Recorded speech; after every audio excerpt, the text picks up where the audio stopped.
Mais quelle vie! Quelle vie! Quelle vie! Regard croisé après l'ASE. Nous sommes allés à la rencontre de l'ADEPAP 81 à Arthès, un village du Tarn. L'ADEPAP, c'est une association départementale d'entraide des personnes accueillies en protection de l'enfance. Dans le département du Tarn, l'ADEPAP compte plus de 250 adhérents. Les plus anciens ont connu l'assistance publique, les plus jeunes sortent tout juste de l'ASE.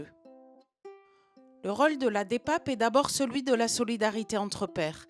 Presque tous les adhérents et toutes les adhérentes ont bénéficié d'une prise en charge de l'aide sociale à l'enfance, ou de la DAS ou de l'assistance publique selon les époques.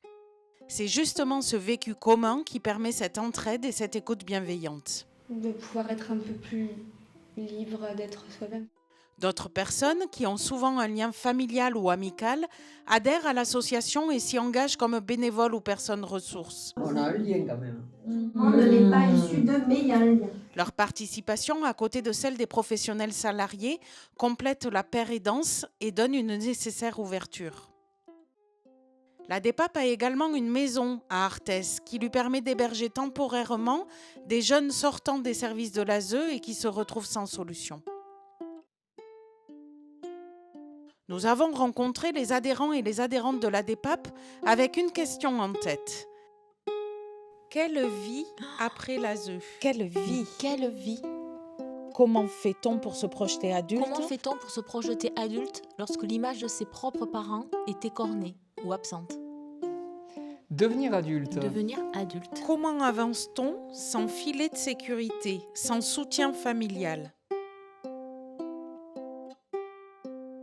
Regard croisé. Regard croisé après l'ASE.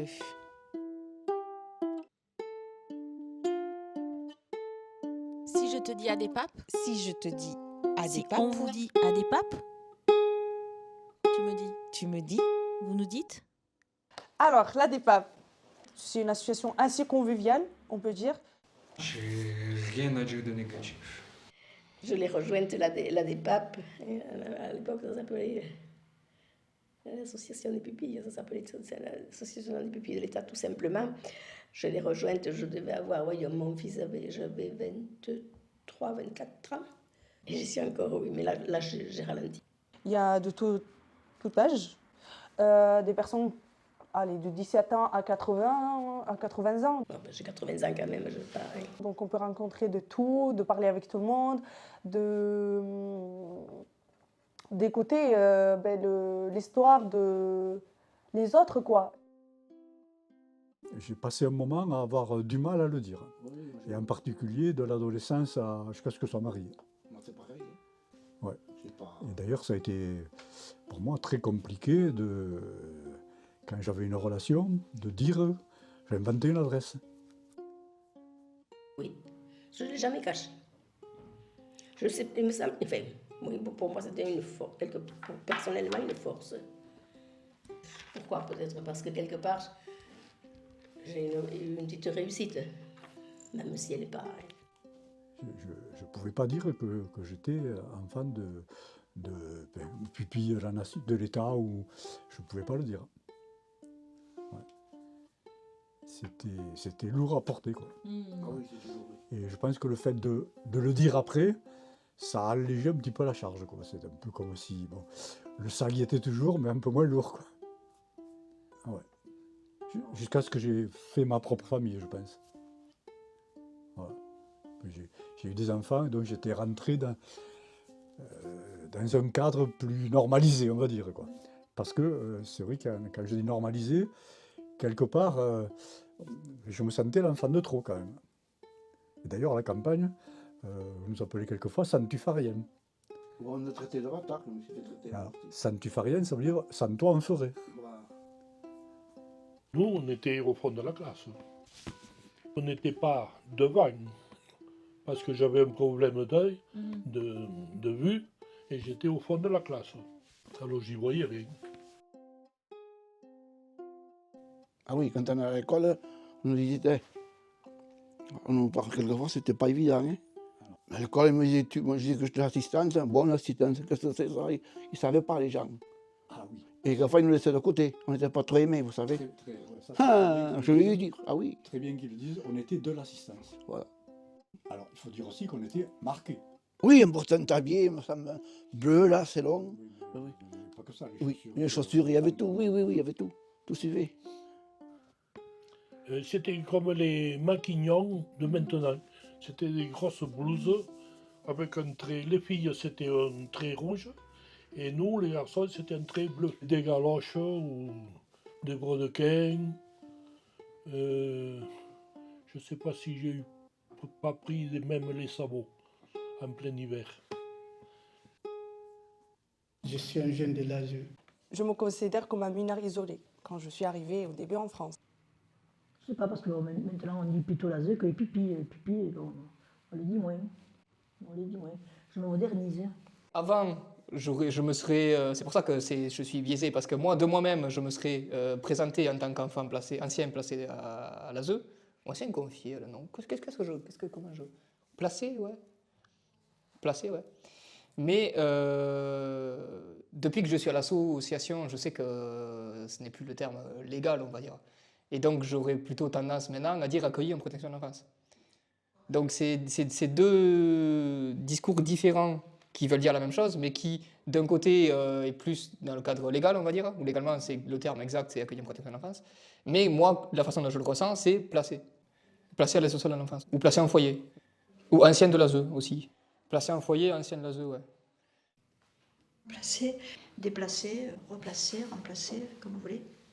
Oui, parce que beaucoup de personnes, les personnes âgées de l'association, beaucoup d'entre elles sont d'anciens pupilles de l'État et disent « je suis pupille de l'État au présent ».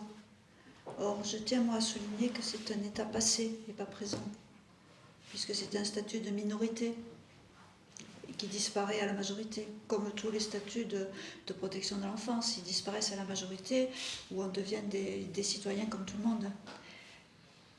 Donc l'ancien est important, le mot ancien est important.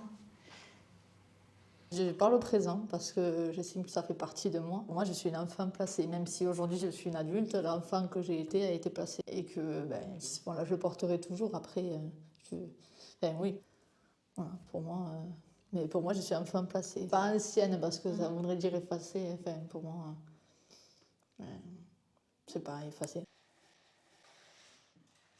ASE, dysfonctionnement, ouais, ça je pense que c'est dysfonctionnement. Voilà, l'ASE. L'ASE, alors l'ASE. Quand on est dedans, on ne se rend pas compte de ce qui ne va pas. À l'époque où j'étais en foyer, pour moi, l'ASE, c'était libérateur, parce que je l'ai demandé. J'ai demandé à être placé. Donc pour moi, il y avait vraiment ce truc de me libérer de ma famille. C'est vraiment, foutez-moi la paix avec ça, on laisse tomber, laissez-moi avancer. C'était vraiment ça.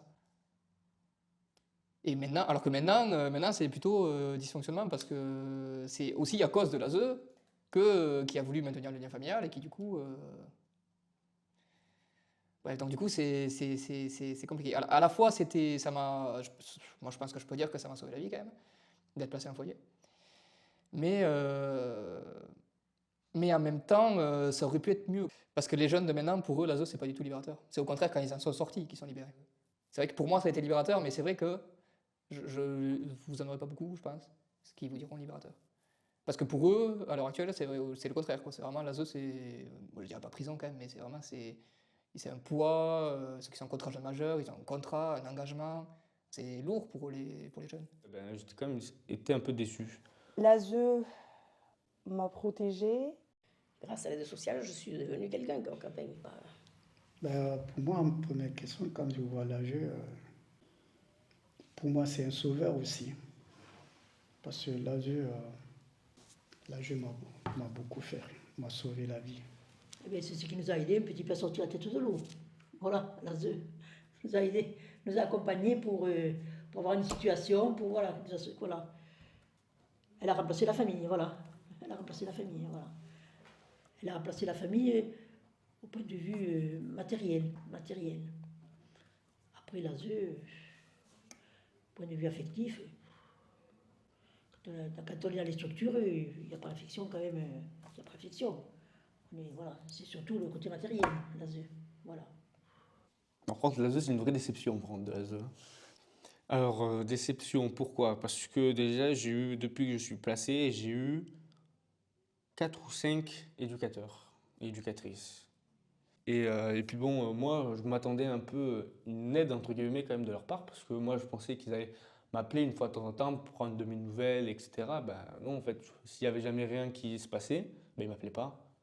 Bon, même si je sais qu'ils ont quand même plusieurs enfants à s'occuper, je dis pas, moi encore ça allait, je sais qu'il y en a d'autres qui ont des états de vie plus déplorables que la mienne, mais même une fois de temps en temps, appeler pour prendre des nouvelles, je sais pas, savoir ou quoi, bah, ça m'aurait fait peut-être plaisir, ou même parfois j'avais des trucs à leur dire, bah, du coup je pouvais pas leur dire, quoi. Et du coup ça restait longtemps, et ben, c'était jamais réglé. Et du coup, ouais, ben, j'étais quand même été un peu déçu. Étant une jeune de foyer, ancien enfant de l'ASE, quand on est dans un foyer, on apprend tout le temps à devenir grand, à prendre des décisions quand il faut.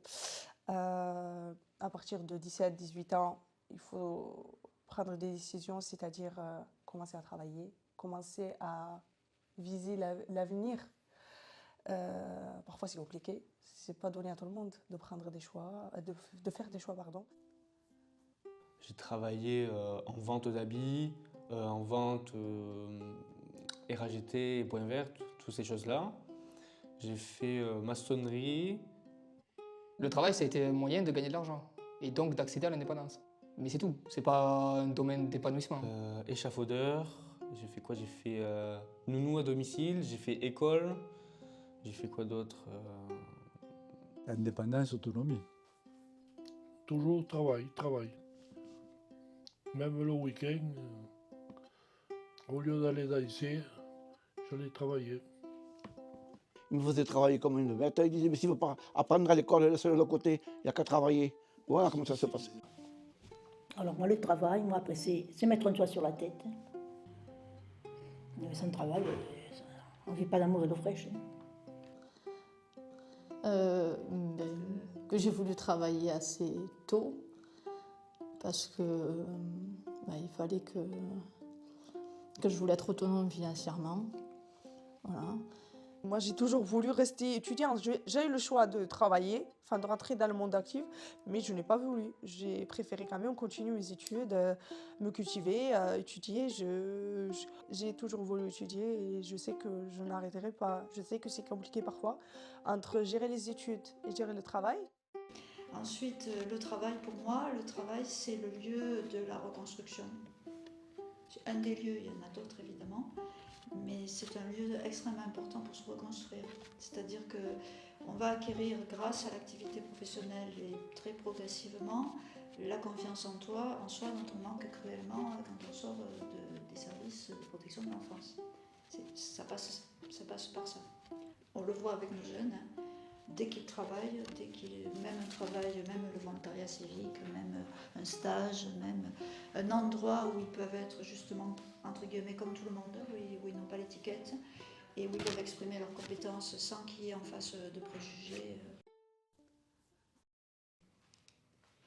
Allez, papa. Alors, moi, l'association, j'appelle plutôt être. Je trouve que ça parle plus parce que c'est vraiment... Pour moi, c'est vraiment autant dans le sens du mot que parce que signifier les initiales. Pour moi, quand je dis l'association, je dis être parce que c'est comme ça que j'ai connu. Voilà. Et après, sur le mot ADEPAP, c'est plus ça me rend plus à une appartenance. J'ai un mot là, mais je ne sais pas s'il est bien. J'allais dire communauté, mais communauté, est-ce que c'est pas un peu réducteur? Non, communauté, c'est bien. Communauté, c'est bien. ADEPAP, c'est une association, un attelage improbable de gens blessés qui arrivent quand même par étayage réciproque à faire des trucs chouettes. Je fais partie du conseil d'administration, ça fait pas très longtemps. Du coup, j'assiste aux assemblées générales. J'ai pu aller à Perpignan pour l'assemblée générale de notre association. Et il y a vraiment cette dimension-là d'appartenance. On partage un vécu. Voilà, on a tous un vécu différent, mais le fait d'avoir été placé, pour le coup... quand on vient au CA, c'est souvent sur le registre de la dette. On m'a beaucoup aidé, d'autres m'ont aidé, donc à mon tour, je vais aider notamment les jeunes. Bon. Mais ça dure qu'un temps. Normalement, cette histoire de la dette, on finit par s'en défaire. Pourquoi on y reste après? C'est parce qu'on est convaincu que c'est très utile à d'autres, donc on n'est plus sur le registre de l'utilité sociale. Et aussi, dans le registre de la réparation des autres, pour essayer de faire mieux, d'emmerder les professionnels. Donc il y a une dimension militante, c'est-à-dire d'aller titiller, d'aller râler, d'essayer de contraindre les professionnels à faire mieux. Ah ben pour moi c'est très très très important pour faire évoluer, et surtout pour faire évoluer un petit peu l'aide sociale à l'enfance. Moi ça c'est... Parce que j'ai toujours été, comment dirais-je, en colère de la façon dont les jeunes étaient pris en charge. Si tu vis avec ta famille biologique, tu vas avoir l'affection de ta famille. Mais si tu ne vis pas avec ta famille biologique, c'est différent. Et puis c'est vrai que c'est dur quand on n'a pas de famille et que les angoisses, on les garde pour soi. On ne peut pas tout dire. Hein. Quand tu as une maman, quand même, tu peux te confier, tu peux dire bon. Et là c'est vrai que ça manque. On a quand même tous une blessure quand même. Hein. Tous les enfants de l'ASE, quand on dit qu'ils ont réussi, qu'ici, que là, il y a une blessure quand même. C'est tous. Mais quand par exemple on a nos deux parents qui décèdent à 1 an d'intervalle, bah, c'est dur quoi. Du coup, quand une personne, en plus moi j'étais petit, du coup c'était très très très dur.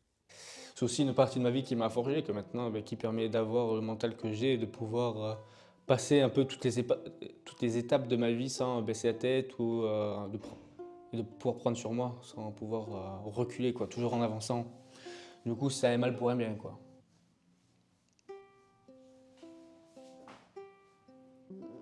Après tout ce que j'ai vécu, je pense que ça a impacté ma vie. J'ai vécu au foyer, je voyais les enfants, je fais partie de ces enfants-là qui n'ont pas de parents. Il y a beaucoup de choses qui font que je ne peux... Une vie amoureuse, c'est compliqué, hein, je dirais. Et à l'heure actuelle, c'est compliqué pour moi de rencontrer quelqu'un et de faire confiance. Et je pense avant de vouloir avoir un compagnie, je crois, il faut s'aimer avant et ne pas chercher tout ce qui me manque chez l'autre.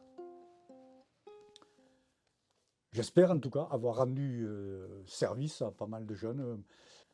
Et c'est vrai qu'on a aidé quand même beaucoup de jeunes. Et il y avait moins. Bon, aujourd'hui, il y a un peu plus d'aide à droite et à gauche, souvent éparpillées. Mais bon, on a aidé, je ne sais pas, c'est-à-dire on aurait dû tenir un registre, parce qu'on a aidé quand même pas mal de jeunes dans des études spécialisées ou supérieures. Enfin bon. En vrai, la DEPAB, moi je me suis senti bien ici. Quand je suis arrivé, ça s'est très bien passé, très bien accueilli, pas d'étiquette. Ici, ils se sont comportés comme quelqu'un qui arrive chez nous, un jeune qui sort de foyer, contre un jeune majeur, et il ne peut pas se lancer encore dans sa vie active dehors, donc on va l'aider, point. Et après, les trucs sont venus. Ah, tu fumes, ok, donc ça nana, mais discuter et pas directement dans l'attaque, dans le jugement, dans les étiquettes, les images, tout ça. Ici, je m'entends bien avec tout le monde. De pouvoir se retrouver entre... j'aime pas ce terme. Entre anciens placés, on ne se sent pas jugé, il n'y a pas de... Enfin, on est tous sur un pied d'égalité, voilà, c'est ce que je cherchais.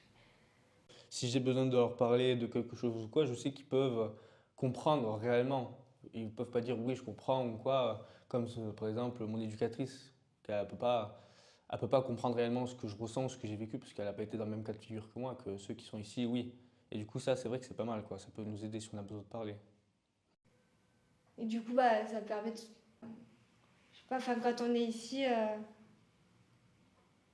j'ai l'impression qu'on peut se sentir plus libre d'être nous-mêmes, de moins cacher les choses. Moi, je sais que je suis plus introvertie à l'extérieur qu'ici. Bon, pas que je sois très extravertie non plus ici, mais j'ai moins de mal à parler avec des gens ici qu'à l'extérieur. Et en même temps c'est chouette, parce qu'il se passe des choses. On voit bien au quotidien que quand ça fonctionne, et les gens sont contents, il se passe des trucs importants pour eux, il se dit des choses importantes. Quoi qu'on propose, on sent que ça prend, ça fait des choses. Mais je suis là pour eux, tels que eux sont là pour moi. Donc ils sont là avec moi, je suis là avec eux. À la DEPAP, je pense que tu pourrais rester toute ta vie. C'est juste contrat jeune majeur qu'il faut pour rester à la DEPAP. Contrat jeune majeur, c'est 21 ans. Ici, ils me laissent le faire, ils me laissent me construire. Alors que là-bas, c'était tu dois faire ça. Tu dois être comme ça. Donc, je ressens quand même cette vraie envie humaine d'aider un jeune. Ça me donne plus envie de faire confiance. Pour moi, ça va, parce que j'ai des bonnes conditions pour bien commencer ma vie d'adulte, mais je sais qu'il y en a certains à 18 ans, ils sont un peu lâchés dans la nature à eux-mêmes, quoi. Et je sais que moi, j'ai cette chance d'être quand même accompagné et pas d'être lâché. Je sais qu'on peut m'accompagner jusqu'à 21 ans, du coup, je profite de cette chance jusqu'au bout. Selon d'être adulte. Mais une fois que tu es adulte, ça fait du bien. Ça m'a fait bien chier la majorité. Les papiers, nanana et tout ça. Faire les papiers, elle nous aide à les faire quand il faut. Quand je vois qu'il y a des papiers à faire ou quoi, ça me démotive un peu. Beaucoup de démarches administratives, en tout cas de ma part, quand je vais les voir, tout ça. Et ils sont là pour un but aussi de te faire avancer, et pour la suite, tu seras bien dans ta vie, quoi.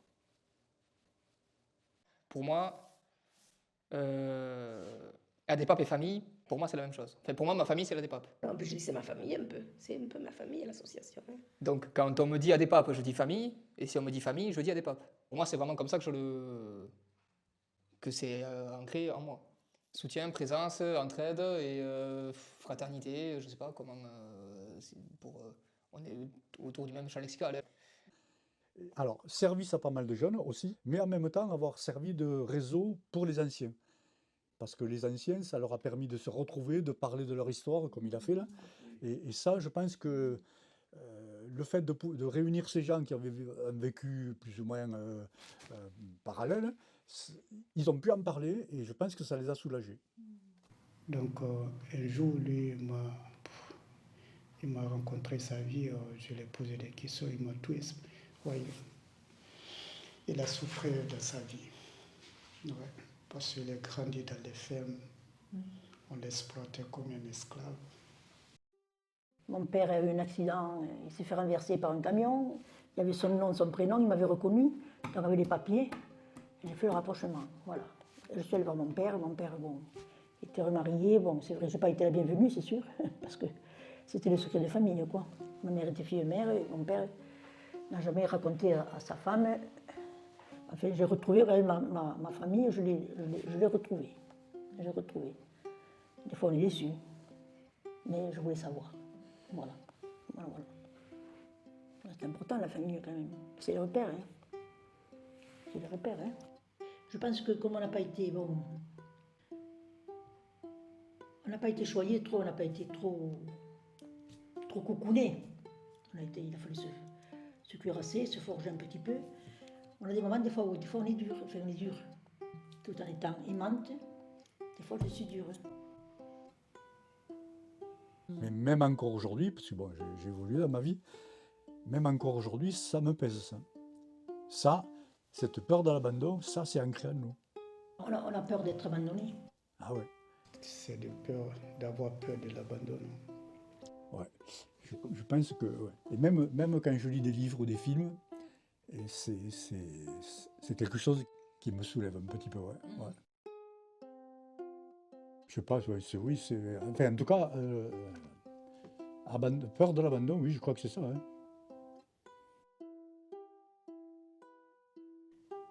À côté de ça, bon, j'ai fait ce qu'il fallait faire, mais je peux pas... pas une affection débordante.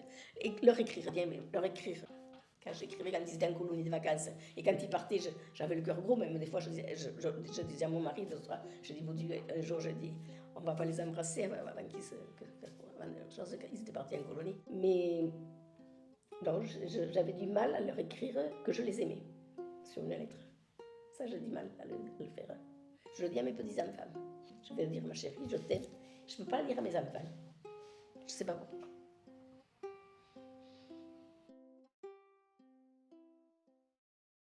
Qu'est-ce qu'on veut transmettre aux jeunes? On veut leur transmettre,